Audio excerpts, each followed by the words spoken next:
एक शादी तो होने दो। ये कहानी शुरू होती है कमला भवन से, जहां दो देवरानी जेठानी बहनों की तरह रहती हैं। भाभी, आज नाश्ते में क्या बना लूं? कल रात को मैंने जो आलू प्याज की सब्जी बनाई थी वो तो रखी हुई है, बस पराठे सेक लो, वही सब खा लेंगे। पर रात को करण ने खाना कहाँ खाया था? प्याज कहाँ खाता है वो? मैं उसके लिए अलग से भिंडी की सब्जी बना देती हूँ। और फिर प्रीति नहीं कहेगी, वो भी तो बासी साग सब्जी नहीं खाना चाहती, फिर उसके लिए भी तो सब्जी बनानी होगी ना। ये सुनते ही प्रीति अपनी ताई से कहती है, मेरी तो बस ताई ही है, आप ना देखे तो मम्मी तो कोई भी ध्यान ही ना रखे। वो तो आप ही थी इस घर में, मैं पल गई, वरना मम्मी को पूजा पाठ के अलावा कुछ सूझता भी है क्या भला? नहीं नहीं बेटा, मम्मी के लिए ऐसा नहीं बोलते। बताइए, तो देवरानी जेठानी के बेटे के लिए लड़ रही है और जेठानी देवरानी की बेटी के लिए। मानना पड़ेगा भाभी, आप दोनों को 34 साल हो गए मुझे देखते हुए, आज तक आप दोनों में किसी बात पर बहस नहीं हुई। इसी तरह सारी देवरानी जेठानियां रहने लगे, फिर तो हर घर स्वर्ग बन जाएगा। तभी हाथ में सब्जी लिए श्याम घर के अंदर आता है। हमारा घर स्वर्ग से कम है क्या कमला? चारों बच्चों के लिए आम लेकर आया हूँ और सभी के लिए समोसे। कोई लड़ाई झगड़ा ना हो, इसलिए सब कुछ सब में बराबर से बटेगा। आप इन सबको बिगाड़ दोगे भैया। और तू क्या समोसे को हाथ लगा रही है प्रीति? तेरी तो डाइटिंग चल रही थी ना। डाइटिंग की जरूरत मुझे नहीं करण भैया को है पापा, क्योंकि शादी की उम्र उनकी हो रही है। अब उनकी शादी हो जाए फिर तो ज्योति दी का नंबर आएगा, तब जाकर मेरा नंबर है, तब तक मुझे खाने दीजिए ना। प्रीति तो ये कहकर चली जाती है और उसकी इस बात को कहने के बाद पूरे घर में सन्नाटा फैल जाता है। बात तो ठीक ही कह कर गई है बिटिया, 32 का हो गया है करण, अब उसकी शादी नहीं करेंगे तो कब करेंगे आप लोग? कल की बात है, वो राकेश भैया नहीं है जिनके घर में काम करती थी, वो लोग ना आपस में बात कर रहे थे। लगता है कमला निवास के लोगों की जेब ढीली पड़ गई है, जो अपने बेटे की शादी के बारे में सोच नहीं रहे। इस राकेश के बच्चे को तो अभी ठीक करता हूँ। पिछले महीना खुद मुझसे 10,000 मांग कर लेकर गया है और हमारी पीठ पीछे हमारी बातें बना रहा है। आप शांत हो जाइए ना जी। क्या भैया आप भी ना, हमने कौन सा सुना है राकेश को ये सब बोलते हुए? काम वालियों की तो आदत होती है इधर का उधर करने की, दो का चार लगाती है ये सब। आप शांत हो जाइए, मेरे हाथ में बहुत रिश्ते हैं, मैं चलाता हूँ बात। और क्या था, पूरा घर करण के लिए लड़की ढूंढने की तैयारी में लग जाता है। उसके सारे भाई बहन फ़ोन करके अपने दोस्तों को ये बताना शुरू कर देते हैं कि उन्हें अपने भाई के लिए एक लड़की की तलाश है, और घर की बहुएं अगल बगल के पड़ोसियों, अपनी सहेलियों और पंडितों को इसकी खबर दे देती है। और नहीं तो क्या पारो, घर में जवान बेटा है और शादी का नहीं सोचेंगे क्या हम? वो तो बस करण अपने काम में इतना व्यस्त रहता था कि उसके पास शादी के लिए वक्त ही नहीं था। तो जानती है ना ज़माना कितना बदल गया है आजकल। पहले करियर है भाई, फिर शादी। पैसा ही नहीं रहेगा तो लड़की को खिलाएगा क्या? पर अब उसे जब लगा कि भाई अब तो मैं सेटल हूँ, तो उसने सामने से कह दिया कि अब देख लीजिए लड़की, इतना कमाता है हमारा लड़का, वक्त थोड़ी ना लगेगा अच्छी लड़की मिलने में, बस हमारे करण को भानी चाहिए। बाकी तो तू जानती है कोई बुरी आदत नहीं है हमारे करण में, ना पीता है, ना खाता है, ना गंदी ज़बान बोलता है, ऊपर से 8 बजते बजते घर के अंदर। हाँ भाई। हाँ, करण तो सीधा ही है, पर उसकी उम्र कितनी हो गई है? मेरे बेटे के साथ का ही तो है ना, 32-33 का तो हो ही गया होगा ना। काम के चक्कर में इतनी भी देर नहीं करनी चाहिए थी, है ना, शादी ब्याह में। मुझे तो लगता है इस उम्र में उसके लिए लड़की ढूंढने में बड़ी तकलीफ होगी तुम लोगों को। सभी अपने अपने हिसाब से करण के लिए लड़की ढूंढ रहे थे। रात के वक्त श्याम और भीम अपने काम से वापस घर लौटते हैं, जहाँ सामने पंडित जी को बैठा देखकर भीम कहता है, पंडित जी क्यों आए सुमित्रा? सुबह सुबह सुमित्रा जी ने मुझे अच्छे घर की लड़कियों का रिश्ता लाने को कहा था, और देखिए बिना देरी किए मैं रिश्ता लेकर पहुंच गया। काम में देरी नहीं होनी चाहिए। तुम लोगों को ना बड़ी जल्दी रहती है। सुबह बात हुई और तुम लोगों ने अभी मोहल्ले में ढिंडोरा भी पीट दिया। इतनी जल्दबाजी करने की क्या जरूरत थी? मैंने कहा था ना मेरे हाथ में रिश्ते हैं, मैं करवाऊंगा शादी करण की। अब माफ़ कीजिए पंडित जी, आप जाइए, कुछ ज़रूरत होगी तो हम बुला लेंगे आपको। सोमती बेटा, बस तुम्हारा चेहरा देखकर तुम्हारे बुलावे पर आ गया, वरना जिस हिसाब से हर बार तुम्हारा पति मुझे वापस भेज देता है, ऐसा आपके घर में कोई पंडित नहीं आएगा। मेरी गलती हो गई, यहाँ आ गया। आप लोगों के घर ये शादी का नाटक तो हर साल ही शुरू होता है और अगले दिन सूरज निकलते निकलते ख़त्म हो जाता है। पर मुझे लगा था जिस हिसाब से करण की उम्र निकल रही है आप लोगों को बुद्धि आ गई होगी, पर नहीं, अब तो डाइवोर्स वाली लड़कियों का ही रिश्ता मिल सकता है करण के लिए। ये कहकर पंडित जी चले जाते हैं और करण की शादी का जो वेग कमला निवास में उठा था वो खत्म हो जाता है। अरे आप लोग सब उदास होकर क्यों बैठ गए? अभी उम्र ही क्या हुई है मेरे करण की? अभी तो बहुत उम्र है, कोई बात नहीं है हड़बड़ाने की। सुबह से ये सारा नाटक करण देख रहा था और जैसे ही भीम की बात उसके कानों तक जाती है, करण अपने कमरे से बाहर आकर सभी के सामने प्रीति से कहता है, अरे पता है प्रीति, ये साल शादी के लिए सबसे अच्छा है। जोड़े में जो अंक है इसके, सब कहते हैं इस साल में जो शादी करेगा उसकी शादी हमेशा चलेगी। 2025 अच्छा नहीं है शादी के लिए, ऊपर से ये महीना, वाह वाह वाह वाह वाह। और अपनी शादी के लिए एक्साइटमेंट सभी में बरकरार रखने के लिए इनडायरेक्टली बेचारा करण सभी के कान में ये बात डालकर अंदर चला जाता है। सुना कैसे अपना जवान बेटा सामने से हिंट दे रहा है। अब मुंह खोलकर बोले, इसका इंतजार कर रहे हैं क्या आप?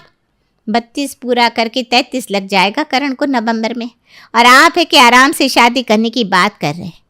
मैं नहीं जानती क्या आपको, आप ना बात ही रफा दफा कर देंगे। 26 साल का था करण जब पहली बार इस घर में उसकी शादी की बात उठी थी। 6 साल हो गए उस बात को। ले आए क्या आप रिश्ता? अरे ऐसा कौन सा रिश्ता है आपके हाथ में जो हाथ के अंदर की लकीरों के साथ बस गया?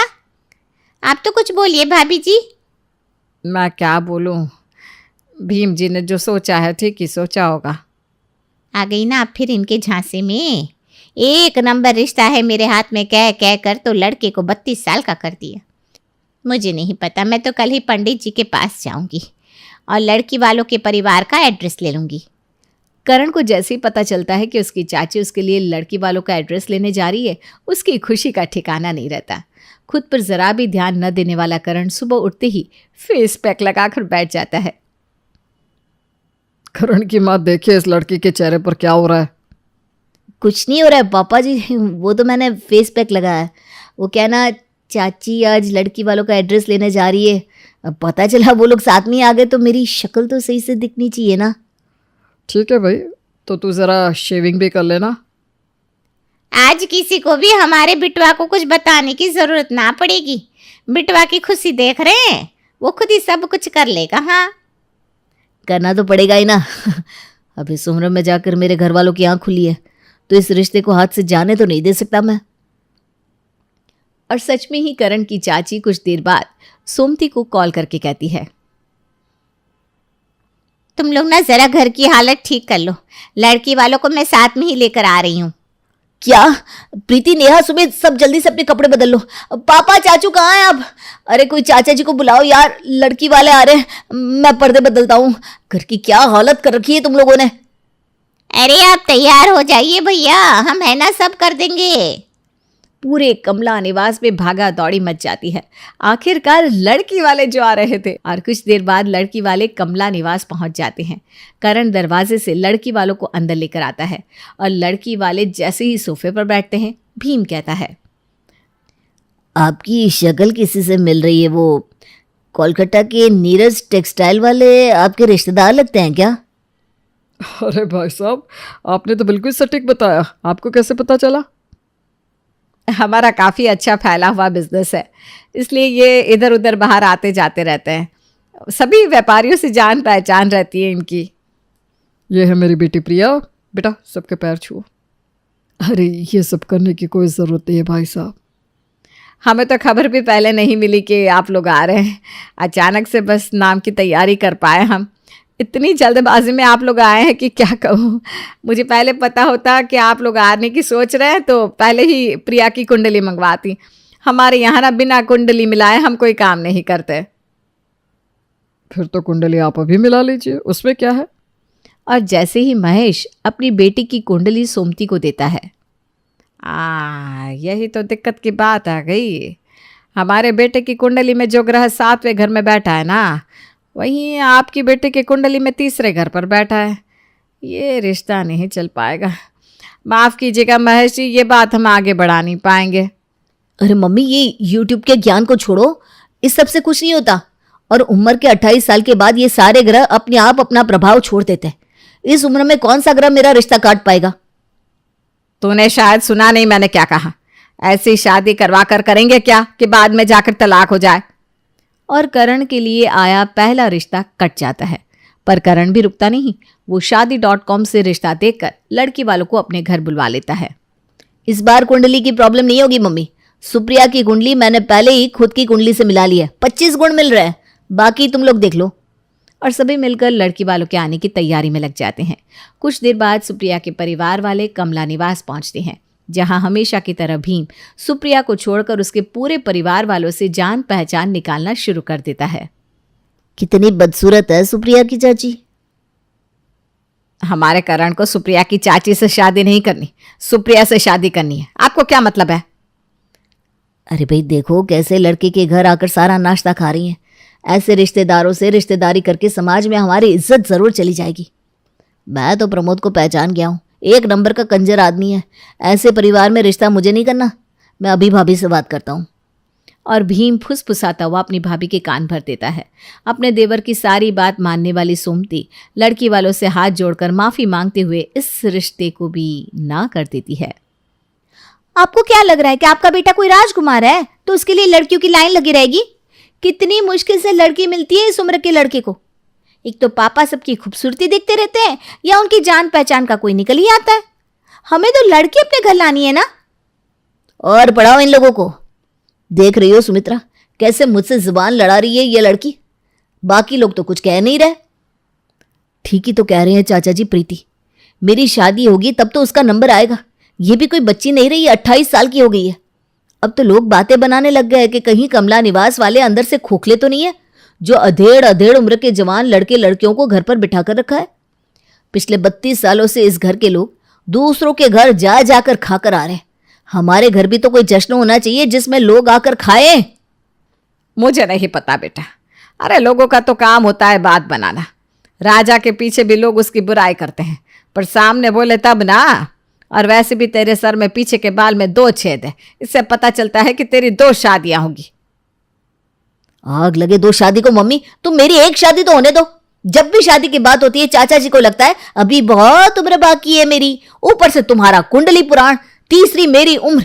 इन तीनों के बाद लड़की मिलना असंभव है, असंभव। मैं तो कहता हूं जो रिश्ता मिले वहां हाँ कर दो बाबा। और लड़की हमारे जात की ही होनी चाहिए बेटा, और पूरी वेजिटेरियन, वरना फिर मैं मना कर दूंगी। हाँ हे भगवान, इतनी जल्दबाजी किस चीज की है मुझे तो यही समझ में नहीं आ रहा। ये जरूर प्रीति ने इसके कान भरे होंगे। तो फिक्र मत कर, मेरे हाथ में बहुत रिश्ते हैं। मैं लगा दूंगा रिश्ता तेरा, टेंशन ना ले। हाँ। और इस तरह बड़ी मुश्किल से जब भी कोई रिश्ता आता, कभी कोई तो कभी कोई, उसमें कमी निकाल कर रिश्ते को ना करवा देता। और 1-2 महीने के बाद सभी फिर से शांत बैठ जाते हैं और भूल जाते हैं कि उनके घर में कोई लड़का भी है जिसकी शादी की उम्र कभी भी खत्म होने वाली है। पर प्रीति इस बात को समझ गई थी कि इस तरह से घर वालों से शादी की उम्मीद करना अब बेकार सा है। वो रात को करण के कमरे में जाती है और उसके कान में कुछ ऐसा कहती है जिसके बाद सभी घर वाले खुद करण की शादी करवा दे। अगली सुबह छबीली भागते हुए दरवाजे से अंदर आती है। करण भैया अपने साथ लड़की लाए हैं, दोनों के गले में वर्णमाला है। शादी करके आए हैं भैया, छोटी बहू बड़ी बहू। अरे जल्दी बाहर आओ। ये कौन है बेटा? ये सब क्या है? तूने शादी कर ली? तू कब से जानता है इसे? और जब ये तेरे जीवन में ही थी तो फिर क्यों हमें लड़की ढूंढने के लिए कह रहा था? सारी बातें दरवाजे पर ही करनी है क्या? पूरा मोहल्ला जमा हो जाएगा। करण, बेटे के साथ अंदर आ जाओ।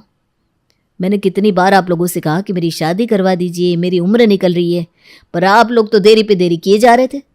कब होती मेरी शादी, कैसे होते बच्चे? और फिर इस मसले का एक ही हल मुझे सूझा, अनिका से शादी। अनिका डाइवोर्सी है।